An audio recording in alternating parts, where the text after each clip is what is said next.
I'm Ben Sawyer, and this is The Road to Now. This week on the show, we are sharing our fantastic conversation with the always brilliant Lindsay Chervinsky, a conversation about her book, Mourning the Presidents, Loss and Legacy in American Culture, which she co-edited with Matthew Costello. It's a fantastic collection of chapters that look at the way we have mourned presidents over time and what that can tell us about the moment that they passed away. We'll be back with new episodes starting next week. Patrons, thank you for keeping us going. I hope you guys are not boiling out there. Take care. We are here with Lindsay Chervinsky, and she has co-edited a collection of essays about the deaths and the remembrances and the memorializations of presidents, dead presidents, as we all like to say. Everybody loves dead presidents. It's called Mourning the Presidents, Loss and Legacy in American Culture, edited by Lindsay M. Chervinsky and Matthew R. Costello. Lindsay, welcome back to The Road to Now. Well, thank you so much for having me back. I appreciate it. It's great to have you here. And this collection, I mean, it's pretty incredible, I think. And it spans from the first president who passed away to the last president who passed away. And anyone listening right now, they're like, so you're just going to tell a list of how people died. There's some of that in this collection, but more than that, there is the collection of like how their memorials are shaped and then how we today remember them. So could you just start off by explaining to us, like, what is this process and why is it something that can teach us about these figures and ourselves? Well, I think the best way to explain that is actually to dig into what was the genesis for the project. Like, how did we come up with this idea? And what happened in 2018 when George H.W. Bush died, there was this overwhelming outpouring of grief and support and remembrance and, these plaudits about his legacy. And some of them were expected. And some of them you kind of looked at the person and you're like, I wouldn't have expected you to say that or to be so positive. And a lot of it had to do with who was currently in office and how George H.W. Bush represented a different Republican Party, a different way, a different generation, a time gone by of politics, a time when politics seemed more decent and humble and maybe had a better sense of humor and all of those things. And so in some ways, the way that people were remembering him seemed less about him and more about us at that moment. And so we had this realization, and Matthew and I were working together at the time at the White House Historical Association. And we thought, well, is that true at other times? Has it been true that there have been reactions to presidents that have said more about that moment than about that person? We thought that might be an interesting thing to look into. And one of the really fun parts about doing a volume like this is for someone like me, who's an editor, I can pull together all of these experts on subjects that I'm not experts in, learn from them, gain their expertise, and bring together people who have really different ideas and subject matter expertise and dig into a subject without actually having to write the entire book myself. Right. So it was a delightful way to sort of explore this idea without actually then doing the whole thing. So, as far as let's dig into process for a second, right? Because we've been talking about that. So how did you decide which historian was going to write which essay?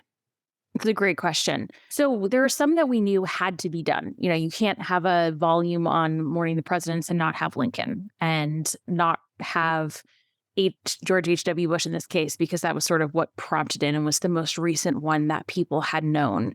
And we felt very strongly, given that Matthew and I had both written books about Washington, that there had to be a Washington chapter 2 to sort of get things started. And then we decided to kind of let things flow from there. We put out a call for papers on a bunch of different sites that historians go to and asked for people to submit things. And as we saw what came in, we picked some that we thought were really compelling and maybe presented a new angle or a different approach that people hadn't really thought about. And then we looked at our chronological scope, and we really wanted to have balance between roughly the 19th century and the 20th century in terms of presidents. We wanted to have balance between ones that people knew a lot about, like Lincoln, but maybe we could provide a new angle, and ones that people maybe thought less about, like Hoover, for example. And then we also really wanted to make sure that the people writing these chapters brought diversity in all forms, whether it's their expertise, who they are as individuals, but also what jobs they have and what work they've done, so that we could make sure we had a public historian aspect to it. We could make sure we had people who've actually worked at presidential libraries, who are such an integral part of presidential memory and mourning, especially in the 20th century. And so we tried to kind of check all the boxes as much as we can. And there are some boxes we did not check. I am forever going to wish that I had written a chapter myself on John Quincy Adams and didn't. And I'm kind of kicking myself for it, but that will just have to be in another book. So let's start with George Washington. Let's get into some of these presidents. And here's my perfect. Can I bring the wrap around? All right. Yes, he sent him condolences, but did he send him a lock of hair because he asked for it like a maniac? Yeah. So there are some things about this volume and the people in it that are like timeless. There are some practices and how the Americans respond to presidents that are timeless and, just really strike us as very contemporary. And then there are others that are creepy.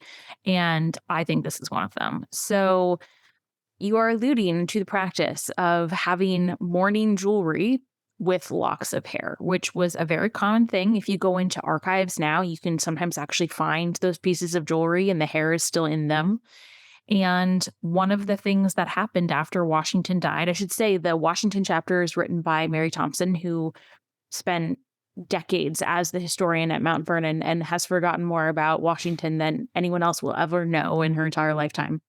One of the things that people did after Washington died is they wrote to Martha asking for locks of Washington's hair. And these weren't, they were strangers to her, but they couched it as like their father had served with Washington and remembered how glorious he was. And so they tried to demonstrate why they were worthy of having his hair. And they all got one. This is the thing. Washington, to me, the best president, and we'll never get it again, is the one who just doesn't want to be president. I think if you read the Constitution and you read like the actual role of the executive, I don't know how you read it any other way than like, who would want that job? But we've redefined it. But Washington, his entire life, he just wants to go home and kind of be left alone. And they won't leave him alone. And like his last wish is like, can I just please have a private funeral, like just a couple of people there? And America once again goes, no, you can't, George Washington. You have no say in that. No say. And it's an example of how even in death, Americans and the United States required service of him. And the mourning rituals that took place across the country, another thing that seems sort of foreign to us is there were mock funerals, something like, I think like 400 something mock funerals, such that Americans could participate and could come and pay their respects to an empty casket and hear a eulogy and as though they were there. And it was not really because that's what he wanted, as he pointed out. He wanted a very private ceremony. He wanted nothing to do with the fanfare, but it was because they needed to have that mourning experience to process what it meant to lose someone of such significant stature at a time when the country was going through some really dark stuff and they didn't really know what they were going to do. And he was sort of a touchstone that everyone could rally around. What happened in the memorialization of Washington in the wake of his passing that, like Washington, he set all the precedents, right? What carried over to future presidents' memorials? Well, obviously, these things have sort of been tweaked to go along with the evolving forms of technology and our society and our culture. But the concept that when a president dies, everything kind of stands still for a moment. Everything is on pause. Everything is canceled. That was very true. The most recent funeral we've seen was George H.W. Bush, but that was also true for Reagan, even though, of course, Reagan had Alzheimer's. And so that was sort of a long time in coming. And yet still that moment of surprise happens. The concept of eulogies and testaments to his service, testaments to what he meant to the American people. I think in Washington's case, they were genuine and usually pretty heartfelt. Sometimes we give them now, or we've given them in the past, or people have given them for example, in the 19th century. And I'm not sure they were always very honest, or they put a really nice gloss on whoever that person happened to be. So really putting sort of the person's best foot forward as part of the mourning process. The sharing of news and the way that sort of trickles out is, I think, a timeless feature of these experiences, that it's usually felt first closest to home. The families experience that loss. And then it's transmitted to the most important public figures. So in this case, the first letters that were sent from Mount Vernon went to the president, John Adams, and Alexander Hamilton, who was Washington's number 2 in command of the army at the time.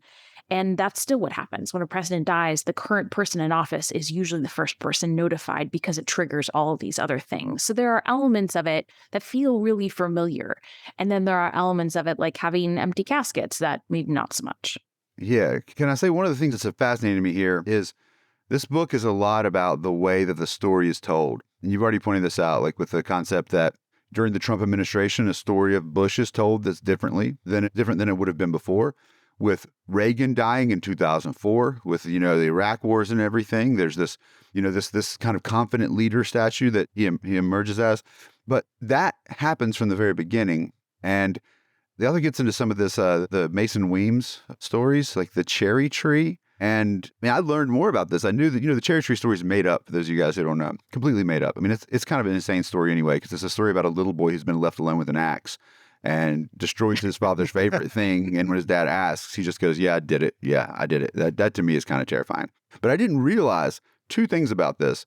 Number one, that he also made up the story about Washington praying in the snow at Valley Forge, which, has already been debunked as like something Washington wouldn't do. He was private with his faith. And that book was published until the 20th century of versions of that book. Could you imagine anybody having these mistruths told about them in new versions every year for over a century? Yeah, I actually sometimes still get questions from people, and they're very well intentioned. They're not in any way trying to be critical, but they ask sometimes, a lot of recent history books like don't cite this stuff or don't cite some of the earlier biographies. How come? It's like, well, we don't cite that stuff because it's completely made up. And we don't cite the earlier biographies because they all often relied on either very limited source material or they rely on things that were completely made up like this. And so, it's not that we're ignoring the earlier things, it's that they're not reputable sources.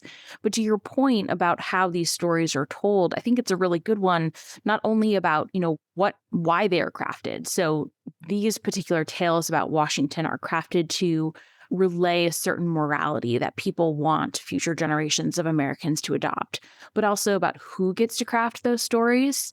So Washington is, again, another great example here of his death had an enormous impact on the African Americans that were enslaved at Mount Vernon. And they're not really part of that story. They're not really part of the mourning process. They do receive clothing that's mourning clothing. They are present and sort of willingly or forced into the mourning rituals, but the impact on them and the story of their, his death from their perspective is not included in the story. And that is really continued for over a century. And it's only now that we're starting to sort of kind of look back and say, well, what was the impact on these people and their lives? If we're allowed to bounce around, I'd like to bring up Zachary Taylor, who in some ways is Zachary Taylor. Connect the memory of Zachary Taylor, or the moment of his death, is connected to Washington in that he was a military leader. But he dies in 1850 during this incredibly contentious moment in American history. And yet, Ben, you were talking about men who didn't want to be president. Maybe Zachary Taylor's the other one. So Lindsay, talk about there's that. some really fascinating parallels between Taylor and Washington, especially in terms of how people were electing to remember Taylor when he died. Now, partly that's because he died after being in office for a relatively short time, and the time that he did serve was not particularly glorious. He had a very specific view on what the executive should do, and it was not a whole lot. And so, as you pointed out, Bob, the country was really in this moment of crisis about what to do with all of this new land that had been acquired during the Mexican-American War, and particularly what land should be free and what should be slavery land. And Taylor wanted no part in brokering a compromise or figuring out what to do about that. And so he just didn't. And because he didn't, Congress kind of had to figure it out, but didn't figure it out actually until after he had died. And so when he died, they couldn't really say anything nice about his presidency. And so they talked about his war service and his valor and his commitment to the United States in that way. And then, of course, that he was sort of drawn into politics against his will. And they said that is a good thing because it reminded them of Washington, of someone who was called to service because it was what the American people needed, as opposed to necessarily what they wanted. I think Taylor, the story of Taylor is the way that it's put in the chapter. It's like, it's hard to make him a hero for anybody at the time because he is single-handedly blocking any compromise to allow slavery to expand, but he is also a slave owner. So it's really hard to heroize him. And he ends up dying in the middle of this contentious debate that is about expansion of slavery. And so it's like, okay, there's no time for him to craft his legacy. The fascinating thing for me about this, though, and it really, I thought, even though Zachary Taylor's not someone, like right now, we could probably go, surprised he wasn't really a president. And a lot of people would be like, okay, I believe that, because he's really not well known. But a story about how Taylor dies in the middle of this controversy, and he dies of, it's kind of not really an autopsy done. He was drinking some milk on a hot day. He dies quickly. And then later on, this story emerges that perhaps he was poisoned with arsenic. And this persists, and that in 1991, they actually dig his body up and test it for arsenic poisoning. And there's not enough arsenic. There was like some trace, but like that's not what killed him, which, by the way, I loved building that story up in my classes and then dropping it. But wasn't it inconclusive? It was like, well, there's not enough. There's some there, but there's not enough. Yeah. Arsenic poisoning, which was common at the time, is something you can trace in fingernails and the things that will stick around. And I guess there was enough to say that, but there wasn't enough arsenic in him. The point here, to me, is fascinating is if he had been poisoned, if this dude had been murdered, it would have completely changed his legacy to where he ceases just to be this guy in the way who then dies and becomes a martyr, murdered for his principles. That's nuts. No, it's exactly right. That little run of presidents, what do you have? You got Polk, you got Taylor, you got Fillmore, you got Pierce, William Henry Harrison, before that. But he's before that. Yeah. But you have this run of like 4 one-term presidents. Polk, to his own, it was his own design to be a one-term president. But the other ones, they could never gain. Of course, Taylor dies, but Fillmore and Pierce, they can't, and Buchanan, they can't really gain a constituency, and they don't even have. But the parties are just falling apart at that point. So I mean, when people that are not really into history like us, when they're learning all the presidents, these guys kind of get lost in the shuffle and they get mixed up and this and that. But if Taylor was assassinated, if he was the first president to be assassinated, that changes the game for him. Yes, it's just like, it's so unfortunate he wasn't murdered. It's crazy. I should confess, I'm a historian. I am a presidential historian. I can never remember which order those 4 come in. I know Buchanan's right before Lincoln. Other than that, they're not particularly memorable. So yes, Taylor would become much more exciting if he had indeed been killed in office, which I think is one of the themes that sort of just such a terrible thing to say. We're just saying it, but it's argued well in this book. I think but it goes to one of the themes, which is like, depending how a person dies and when they die, it can shape a lot of this. Because if they die tragically in office like Lincoln or Kennedy, they have, those two are probably going to be remembered anyway, but they have sort of an additional element to their legacy. But that's not true for everyone. So, James Garfield was assassinated, and maybe because his assassination took such a long time to sort of come to fruition, because he didn't actually die from the bullet wound, but rather from the poor medical care and had only been in office for such a little time. Or, McKinley is not remembered in the same way. So sometimes it's about how they died. Sometimes it's about who comes after. I think McKinley is kind of screwed by being followed by Roosevelt. Yeah. And Kennedy is, I think, in some ways bolstered by Lyndon Johnson in terms of the visual representation of their presidencies. But then also sometimes those that have really long post-presidencies use that to their advantage and use that time to craft a legacy however they want it to be crafted, to form their presidential library, to focus on efforts that they think demonstrate the things that they really stood for. So it's a really interesting element of that part of it. Like Herbert Hoover. Yes, exactly like Herbert Hoover. Herbert Hoover is one of those individuals who actually had a phenomenal career prior to the presidency. He was the Secretary of Commerce. He had served a huge role in Europe in providing and managing the aid that the United States gave to European nations after World War I. He is still beloved in Europe. Actually, his reputation is much better there than it is here. And then he had this presidency, and a lot of Americans really blamed him for the Great Depression, or at least the lack of response by the federal government to the Great Depression. And then he had, again, a really remarkable post-presidential career. He advised a lot of presidents. He helped form scholarly centers. He was a really remarkable individual in that he lived this really huge life. But he could never quite get over that one little dark moment where, he's really remembered for his presidency and his shortcomings. And I mean, I guess to his credit, I should say, one of the things that I think the chapter does a really great job of, which was written by Dean Kozlowski, that Hoover's opposition to federal involvement in the Depression was a genuine ideological conviction.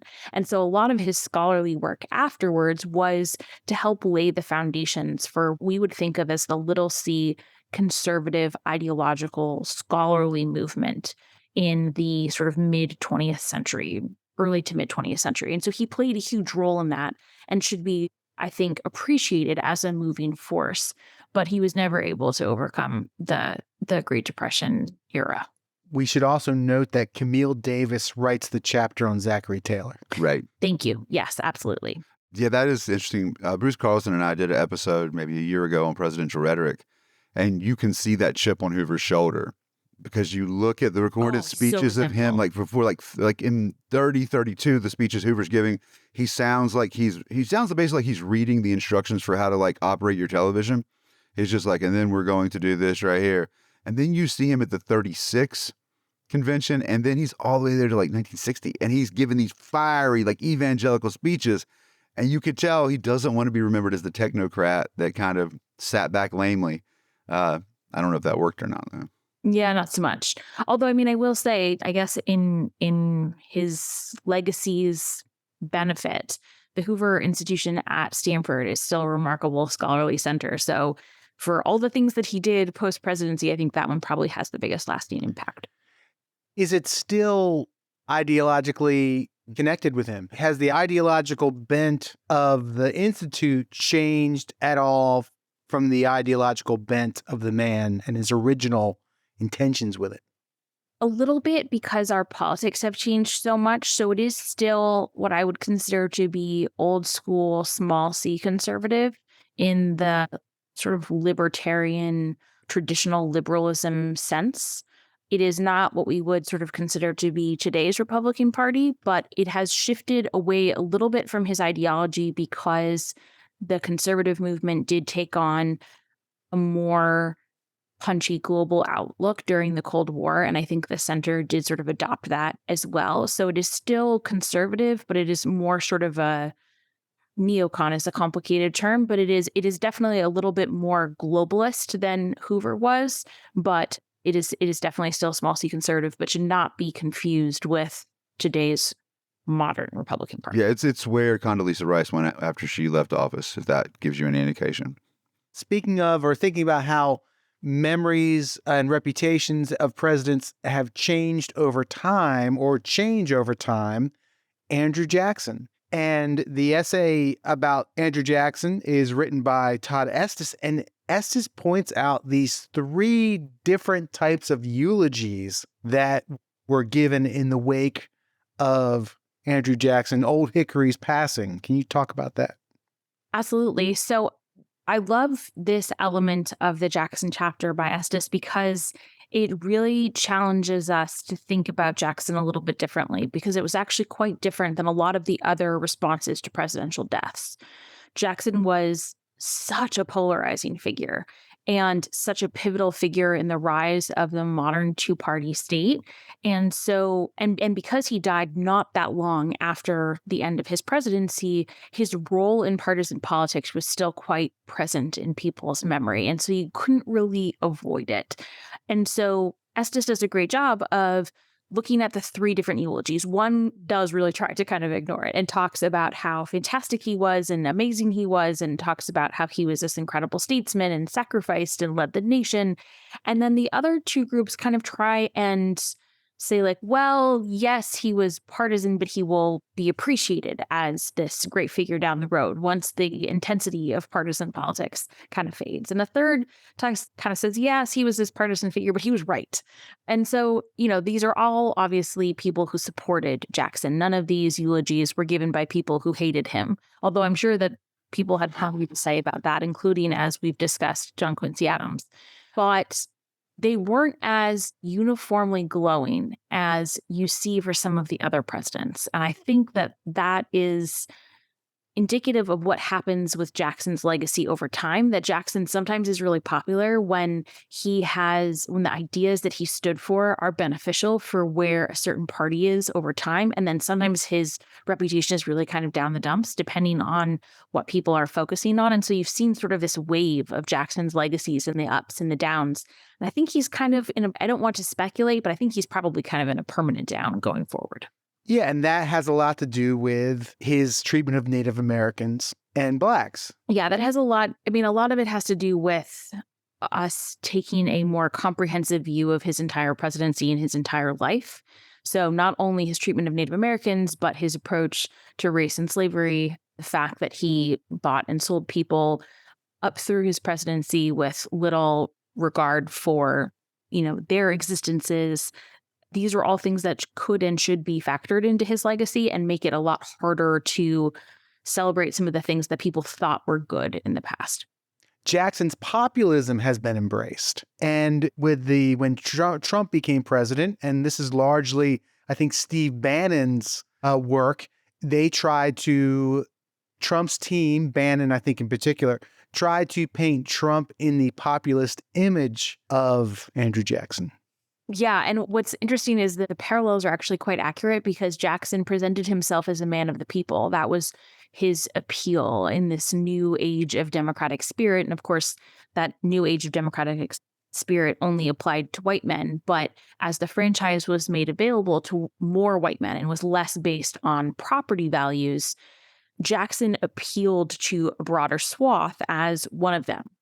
And that's kind of unusual because Jackson was actually spectacularly wealthy by the time he was president. He had a very large estate. He owned hundreds of enslaved individuals.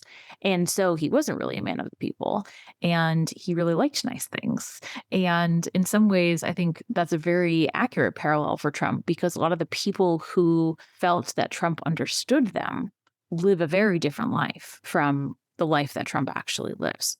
Yeah, like for example, Jackson didn't like paper money. That's probably a big difference. You made a good point earlier about the way that these authors really treat the story of enslaved peoples, which has largely been left out. And the chapter on Washington certainly does this. Not only the way that he, at the end of his life, as he wrote his will, he put in manumission. He immediately freed one enslaved person. The other ones that were in his estate, to be freed whenever his wife died. And the way that some Black preachers who eulogized him, one in particular here, said this is Washington, the father of our nation, sanctioning, right, and giving encouragement to the notion that slavery should be ended.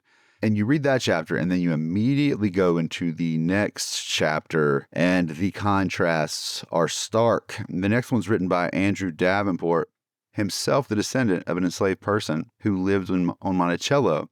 And this perspective on Jefferson's life is amazing. The enslaved people there, they know that his estate's not in good order. It's kind of a close kept secret. This guy's in massive debt. He tries to have a public lottery to raise money to pay his bills, but it doesn't work out. He's broke. And that means that these enslaved people living at this time in the 1820s, as they understand the world of the Deep South cotton plantation is being built, realize that the time they have to know they'll be together as families is basically as long as the rest of Jefferson's life. And that is such a mind-blowing perspective on it. Could you talk a bit about that and how that kind of changes the way we see Jefferson's life and death?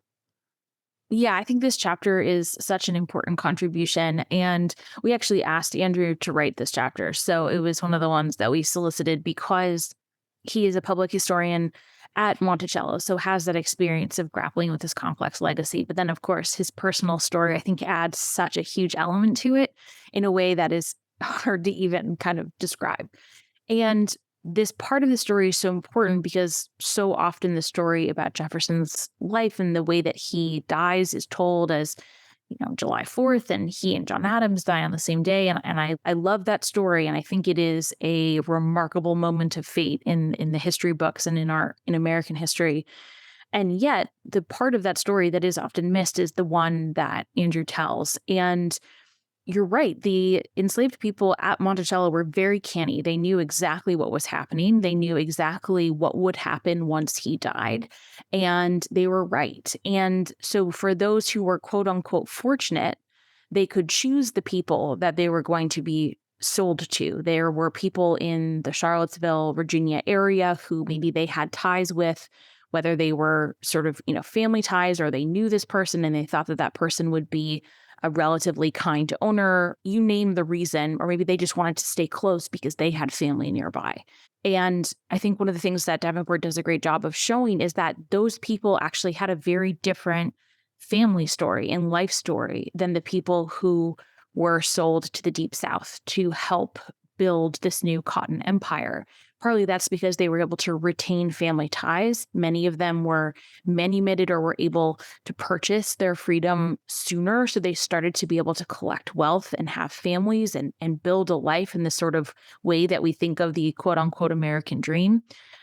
But the sheer terror and the sadness that this moment created for hundreds of people was at the time overlooked and was often overlooked in descriptions of the mourning since then. And so we felt like it was so important to bring that part of the story to bear. Can I say there's always this irony. I mean, I think it's really hard to miss. You'd almost have to try to miss the irony, and the fact that the hand of the man who wrote that all men are created equal in the Declaration of Independence is also the same man who, puts the chains on these people. And I never knew this story till this chapter, where it's really kind of the perfect exit, where on the day he dies, published in the newspapers is this statement he's given on July 4th. And he says that the general spread of the light of science has already laid open to every view the palpable truth that the mass of mankind has not been born with saddles on their backs, nor a favored few booted and spurred, ready to ride them legitimately by the grace of God. He publishes this statement. Well, we've proven to the world that one group is not to be ridden and the other one's born saddled and spurred. And the day he dies, this is published. And these people are immediately sent into their families, destroyed, uncertainty, and all this on the basis of a slavery system that rests on bloodline white supremacy. It's so stark. It is. I think that it embodies the origins of the American paradox in a way that is really, really hard to come up with a better way to describe it than to tell the story. What an appropriate segue to talk about Abraham Lincoln and his death. And what's interesting about that essay, which was written by Martha Hodes, is the way the news travels, right? How quickly people receive the news. Not everywhere. Talk about that for a minute. Well, Abraham Lincoln's death is the first that occurs after the widespread adoption of the telegraph. And so here we start to see how technology can evolve the mourning rituals and the responses and the practices, because as we have the telegraph and we have more widespread train transportation, the body can be moved with some quickness. News can be transferred with some quickness. And so people really learn about it quite quickly. In not everywhere, as you said, but wherever a telegraph can go, the news can be shared. And so a national day of mourning is not quite achieved yet, but we do have sort of a national weekend of mourning. And this is partly because of when Lincoln died. And there's some symbolism here. Again, history has a sense of fate that you just cannot mess with. Lincoln was shot on Good Friday. He died on Saturday, and Sunday was Easter. And so the parallels between him and Jesus at a time when most Americans identified as Christian or some form of Christian, those parallels are uncanny. And so as the news spread, people were very aware of this timing, and that weekend produced this incredible, enormous, not universal, but enormous outpouring of grief. Love these references to people noting it in their own diaries and journals. And did I get this right? A 14-year-old girl draws a picture, a self-portrait of her facial expression, learning the news. I mean, that's like a selfie of like Lincoln has died. And she draws a picture of her facial expression. Yeah, it's true. I think that demonstrates and is so interesting is Lincoln felt so personal, I think, to so many Americans that they needed to find a way to mark the death in a way that represented that personal tie. And so diaries or pictures or portraits or whatever they could do to kind of mark it in their own lives as a way to acknowledge their own personal grief and connection to Lincoln. Not too many presidents have that. So I think Washington had that. I think a lot of people felt that with Washington. I think a lot of people felt that with Lincoln. I think some people felt that with Kennedy, and our Kennedy chapter touches on that, I think, quite well. And maybe to a certain extent, some people felt that with Reagan, but it's fairly rare for American people to feel, and maybe FDR too, but it's fairly rare for people to feel that sort of personal investment, to seek out ways to acknowledge it privately in their own lives. To many, Lincoln is martyred. He is a casualty of the war that is coming to an end. He is an atonement for the sins, the original sin of slavery of this nation in many ways. In the South, his death is celebrated. Yeah.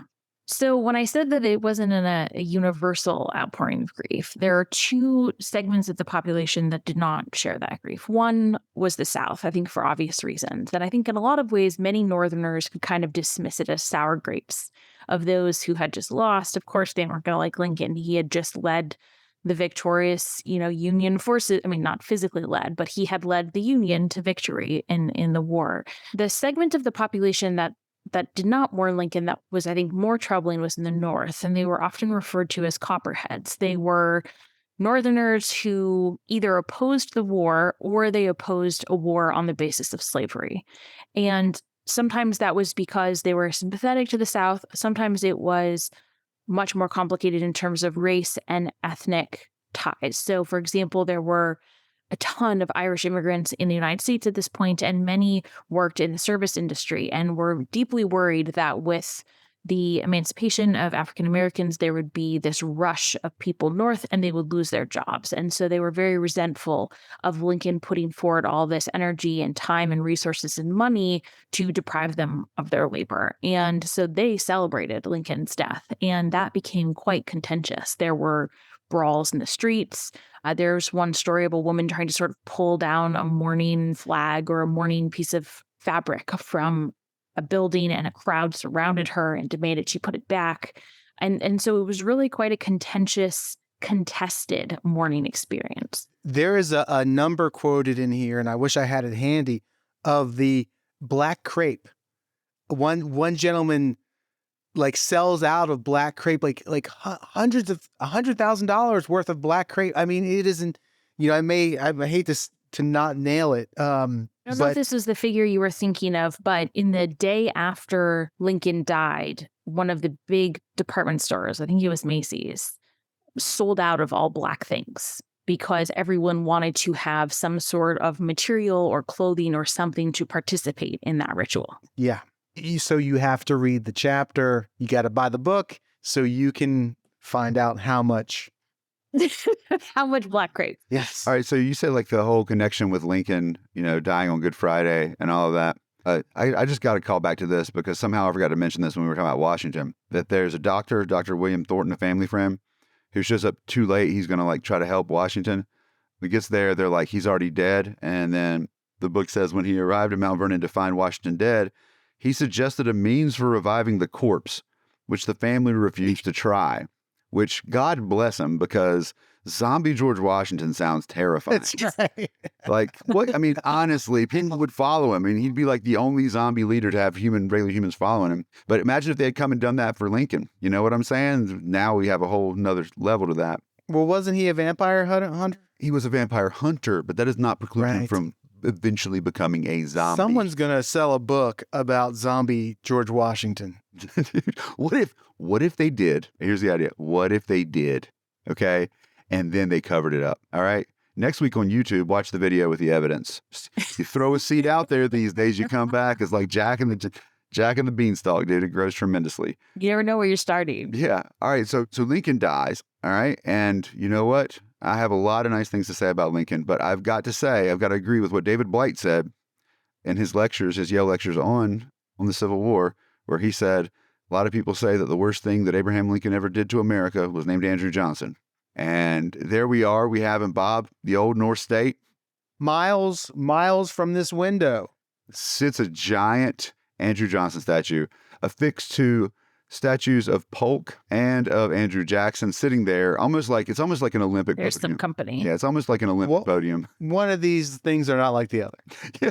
It's, right? Oh, I think Johnson's the worst president ever. In Lincoln's defense, Johnson wasn't totally his fault. The conventions were a little bit more of a group activity. But yes, I think the worst thing that ever came of the Lincoln presidency was Johnson for sure. And no president, I think, has ever looked better by who came. Well, there are a couple of examples. But to be sure, Lincoln is benefiting. Could you please enumerate my thought process working? To be sure, Lincoln only looked better from who came after him. And this chapter, I think, probably was the most surprising because it's not uniformly negative. And that's usually what people write about Andrew Johnson, right? Yes. The author, Brandon Robinson, is from North Carolina. So maybe there's some, hometown spirit here.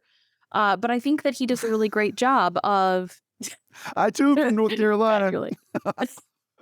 You're like, I have none of the hometown spirit. I too moved to Tennessee, much like Johnson. It's true. I think that what this chapter does such a good job, though, of showing is how presidents can be useful and that their legacy can be used in certain ways. And so I think what people chose to remember about Johnson was useful to them at various moments and should remind us that what we remember is often a choice. Like not remembering the fact that he canceled the Freedmen's Bureau's right to distribute all the land seized from the Confederates that might have created an agricultural middle class in the South and thus rediverted the South from its century of post-Civil War poverty. Anyway, you could say that and created like actual opportunity for Black Americans they never got because by the time the slavery was over, all the land grabs in the West had more or less been petered out. And, there's a lot that he did. Or the pardons. Yeah.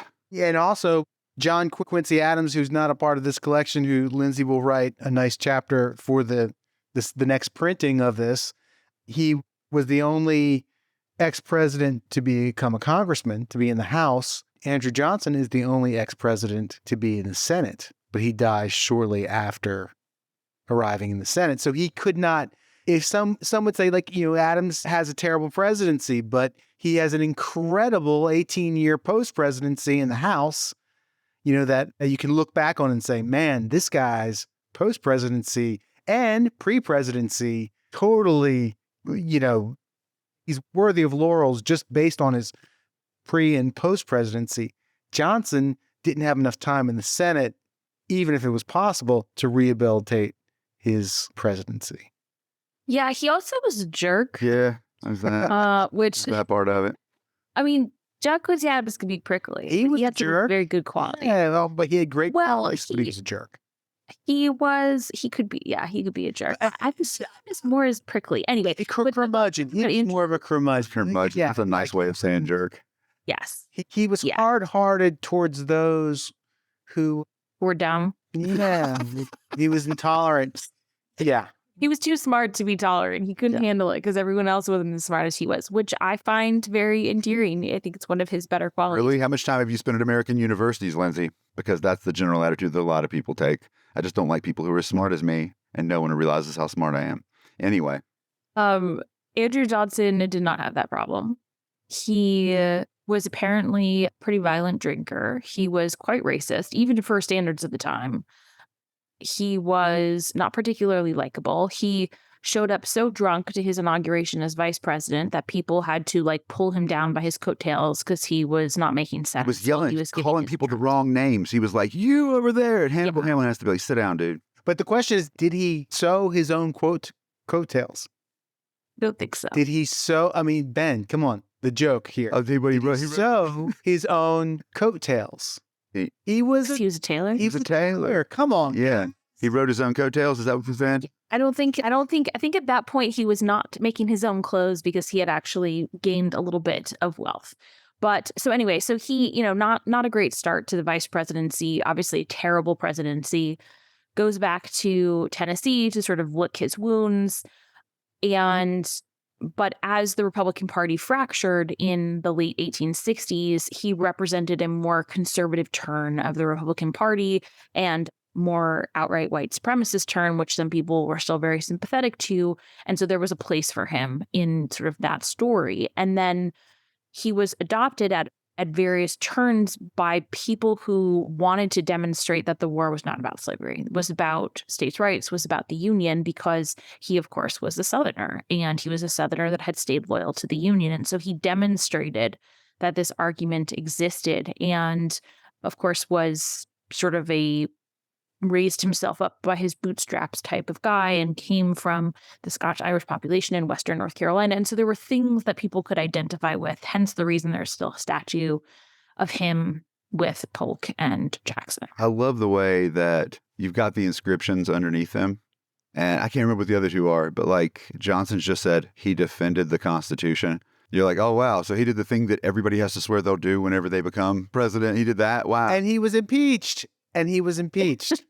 Yeah, I'm not sure he really did defend the Constitution, but it's a nice thought. It is a nice thought. I mean, if you defend the Constitution by being like, I don't really have to enforce the rules that Congress are telling me to do. And you know what? I do get to veto, even though I know you're going to override the veto. I don't know. He's my least favorite. And I think it's fascinating that he sits there. I mean, because all of the three presidents that sit in front of the State House there in bronze, they all became Tennessee presidents. And Andrew Jackson wasn't even born in North Carolina. So North Carolinians say they were. But they also, North Carolinians say that we wrote the first Declaration of Independence in Mecklenburg County. A lot of things that we say in North Carolina that aren't true. You say a lot of things. Yes, we do.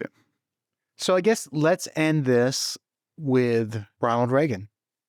So I was not expecting this chapter is written by Chester Patch, who has written a ton of phenomenal books on Reagan. I highly recommend them. I was not expecting it to be so moving because I, like everyone who I think experienced Reagan's death, it was a long time in coming and it wasn't a surprise. And there were no elements of it that really should have been a surprise. And yet I think maybe because of the role that Nancy played in this story and sort of the lingering slowness of it, it actually ended up being much more powerful and moving in a way that I really wasn't anticipating. And so kudos to Chester for achieving that level of emotion because I was not expecting it. I think Reagan is one of the first presidents that has what we would think of as a modern state funeral with all the trappings of technology and television and radio and airplanes and fighter jets and, all of the things. And that's the chapter and that's the experience that I remember most of thinking, if you watch that and then you watch like the funerals for the Queen that we experienced not too long ago, there are a lot of parallels there. And that's interesting for a nation who's supposed to be founded on kind of overthrowing monarchy. And yet we have these state funerals that look an awful lot like the state funerals for the Queen. Coast to coast orchestrated funerals so that the sun sets at the right moment. It sounds very Hollywood. It's a little dramatic. Very Hollywood, but appropriate given the man, given his career in Hollywood, given his eye and his feeling for timing and the way things look and framing a shot. And, I'll tell you, the Reagan Library is incredible to go there. And where he and Nancy rest, facing west. I watched the Reagan, funeral services on television. I'll never forget those and how poignant and heartbreaking it was as he's, about to be lowered into the ground. Nancy, holding on to his coffin and the kids there with her. And by the way, no matter what you thought of the man won 49 states in 1984, and he got 25% of Democrats voted for him. So, I mean, there was... Well, I think, and, with the funeral proceedings and the way that Americans participated in it, I think that goes to that point, which is regardless of what his actual legacy is in terms of like the history books, he made Americans feel a certain way. And that absolutely plays a role in the legacy and the process, whether it's the immediate process, but over time and how we remember that person. And I think the library does really play a pretty pivotal role and a central role in that. But he made Americans feel a certain way in the same way that Washington did and Lincoln did and FDR did. And that cannot be discounted. Yeah, the part of this chapter, because I was wrapping it up this morning, and it's like you've read all these things, like get you thinking everything, and man, but the imagery of like his relationship with Nancy, and I think this is something. This is not unique to this piece. Other biographies of Reagan, it's like whether you like him or you dislike him, whatever your point are. There's no question that like his relationship with Nancy was like moving. Talking about like how like the long goodbye, it was just like this morning I was like reading it, just like. A little tearing up because it's heavy. Yeah, it is. It is. And I think that humanizing element of him is really important to bring to bear, because often we think about historic figures, they feel really distant. And so their love and their emotions and the people that they cared about sometimes feel distant too. And that is impossible. It's impossible with Reagan. It's impossible with that chapter. I have one last question for you, Lindsay Chervinsky. As a presidential historian, It's a question I wonder about all the time, but increasingly, I become confused and perplexed by it because I keep on seeing well-educated people saying the same preposterous claims. Why do, and this is separate from the other conversation, why do Americans say that the president does everything, even when they're smart enough to understand that the Constitution doesn't work like that? And this is because we're talking about Reagan. That's the one that irks me the most. People are always going, Reagan cut all those taxes. And it's mostly when Democrats are complaining about, Reagan did this. Dude, the Democrats controlled the House of Representatives the entire time he was president. Why do we keep letting this obvious lie persist? Answer, please. So I was raging about this the other day too, for a different reason. I was listening to some focus groups of voters, as one does, and they were talking about how the economy was better when Trump was president, and so they would vote for him again because he would fix the economy. The president doesn't control the economy. If anyone is listening and is confused about this, the president doesn't control the economy. The economy is a global phenomenon. There are a lot of things that, the president can propose certain measures that Congress can adopt that will affect the economy, but it will not completely change it. So I don't know. It drives me crazy. And I think this is true on both sides. This is not a one side or the other side thing. This is the American people expect the president. They both think that the president does everything and they expect the president to fix everything. And that has never been possible. It's especially not possible in the 21st century when the world is so big and the problems are so complex. But I don't know. The president is, I don't know where this idea comes from. That's not true. My speculation is that my hypothesis is that this comes from the World War II era, when the federal government started to take on more and more responsibility. And the New Deal state started to convince Americans that the presidency and the federal government and the executive in particular could offer a lot of things that they previously had not offered. And we have forgotten that Congress is supposed to play a pretty important role, as are the states. We often forget about the state role. But I think if we could do anything for civics education, the best thing we could possibly do would be to remind people of the various different competing and complementary roles of the different branches of government, both sort of federal and state and local. Yes, it's one of these things that you walk in there in the United States of America where supposedly these students have at least gotten a cursory education about these things, and all power over taxation is in the House, right? And it has to go through the Senate. And they go, once they realize it and they read the Constitution, where if you read the Constitution, again, going back to what I said earlier, you should never want to be president. You basically do what you're told to do by Congress, with the exception of foreign policy and pardoning people or appointing, judges. It's not a glamorous position. It's basically you're an employee for Congress. If you read it right, you execute the laws that Congress passes.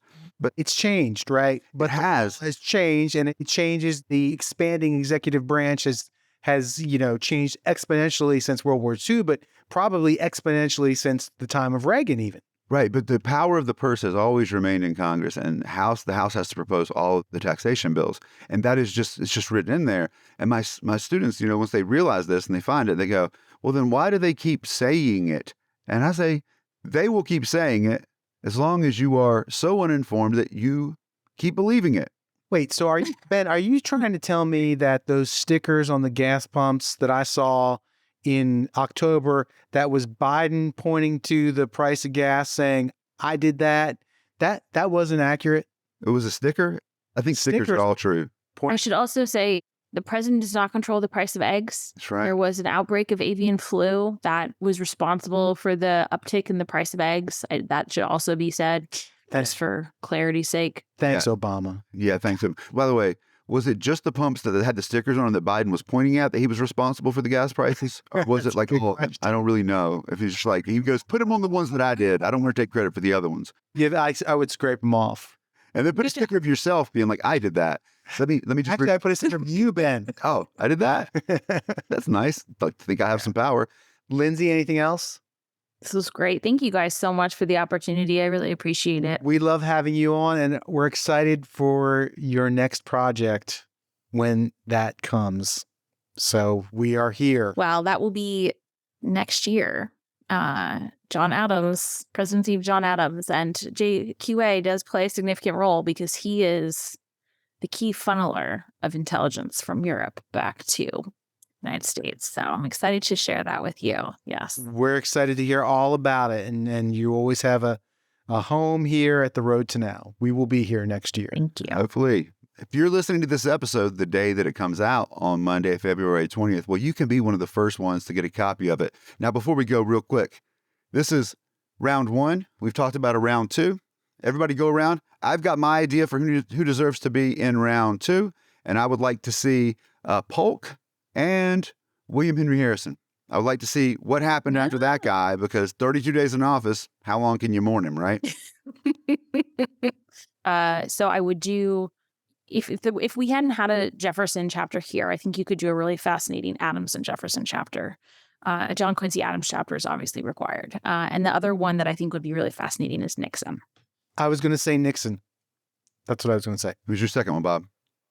Well, John Quincy Adams. Okay, well, there's a tie there. He dies in the Capitol. Have you been into the room on the couch? I have not. No, I haven't. So it's technically now it's the women's lounge or something like that. It's for women representatives. And if you go when Congress isn't in session, men are also allowed in the room. And the original couch is still there. You're allowed to sit on it. I was like, really? I don't think you should be allowed to sit on it. Like, no, you could sit on it. And I was like, please don't. Well, if you go to Peacefield, which is John Adams and John and Abigail's house, and then became John Quincy Adams' house after that, there's a chair that they believe that John Adams died in, and it's sitting there. There's also a clock that was a wedding present for John and Abigail that still works. I love Peacefield. Peacefield is amazing, and the library at Peacefield is what library dreams are made of. It is what, and JQA never got to experience it. I know. It was a nice thought. I wish he had been able to have it. All you got to do is be on the court of the czar. Anyway, for all of you out there who haven't been on the court of the czar, thanks for listening. And for Bob Crawford, who's sitting right there, I'm Ben Sawyer. Thank you for listening to The Road to Now. If you enjoyed this episode, please tell the world by giving us 5 stars and a review on Apple Podcasts or 5 stars on Spotify. Or spread the word directly. Just text a friend maybe, or share a link on social media. Anything helps and we appreciate it. And if you've got a friend who hasn't gotten into podcasts yet, let them know they can hear us every weekend on SiriusXM's POTUS Channel 124. Now is the time when we say our special thanks to our supporters on Patreon and give a shout out to our Washingtonians. That list is Tanya Marsh, Mary Hawking, Tim and Caitlin Wells, Fig White, Matt Williams, Team Martin, Ann Williams and Frank Edwards, Nate Farrer, Jennifer and Magnolia, Chris and Teresa Adams, Joy Avery, Edward Carlson, and Aaron and Derek Garrison. Thanks to all you guys for supporting us. If you want to support our work and maybe get on that list, you can join us on Patreon at patreon.com/theroadtonow. You'll get extended versions of select conversations, extra episodes, bonus materials, and more. That's all available at patreon.com/theroadtonow. For more on the show, visit our website, theroadtonow.com, where you can easily search our back catalog and quickly find links to content. Why is it so good? 7 Ages Design. That's who made it. If you're looking for a website, go check them out. The Road to Now is hosted and produced by Bob Crawford and me, Ben Sawyer.